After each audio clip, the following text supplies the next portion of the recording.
राजनीति को एक नई दिशा देने वाले डॉक्टर राम मनोहर लोहिया की कथनी और करनी के बीच एक स्पष्ट समानता देखने को मिलती है। उनका चिंतन केवल दूसरों से पालन कराने के लिए नहीं था, बल्कि उनका पूरा जीवन उनके अपने आदर्शों को प्रदर्शित करने वाला रहा है।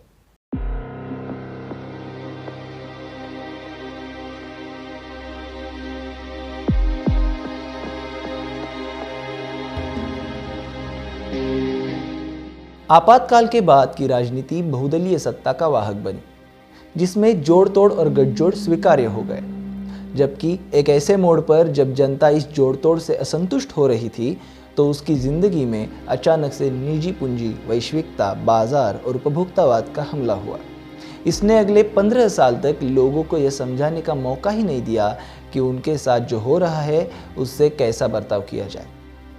एक और संसद में उद्योगपतियों का प्रवेश बढ़ता चला गया, तो दूसरी ओर इन्हीं उद्योगपतियों ने संसद के बाहर सड़क पर जनता को अपने आकर्षक माल का बंधुआ बना लिया।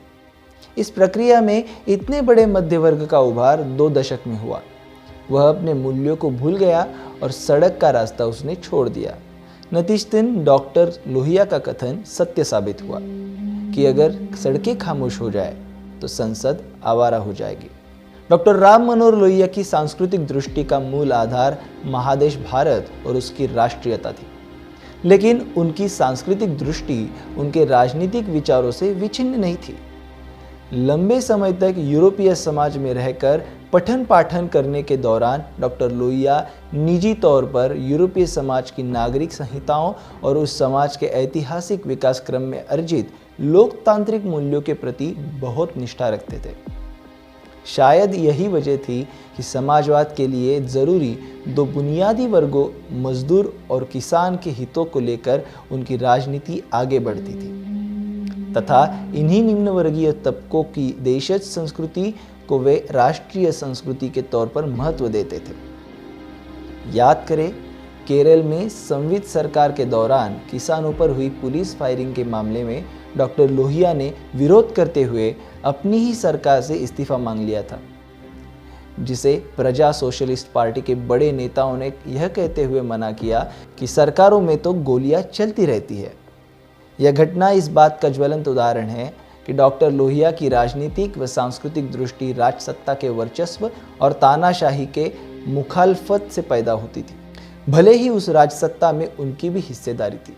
अपनी ही सरकार से इस्तीफे की मांग करना आज़ाद भारत में बुनियादी राजनीतिक ईमानदारी का एक बड़ा साक्ष्य है, जो मौजूदा समकालीन नेताओं में दुर्लभ ही नहीं बल्कि नामुमकिन है। दरअसल यही वह बुनियादी बेईमानी है जो एक बेईमान राजनीतिक व सामाजिक संस्कृति की रचना करता है, जहां व्यक्ति, समुदाय, समाज और समूचा राष्ट्र अपने किए के प्रति जवाबदेही व्यक्त करने के बजाय दूसरे के किए से अपने कर्म को तोलने लगता है और उसे सही ठहराता है। डॉक्टर लोहिया इसी बेईमानी के खिलाफ थे और वे ईमानदारी और जवाबदेही की पारदर्शी संस्कृति के वाहक थे, जिनके आधार स्तंभों में समानता, बंधुत्व, पंथ निरपेक्षता और संप्रभुता शामिल थे।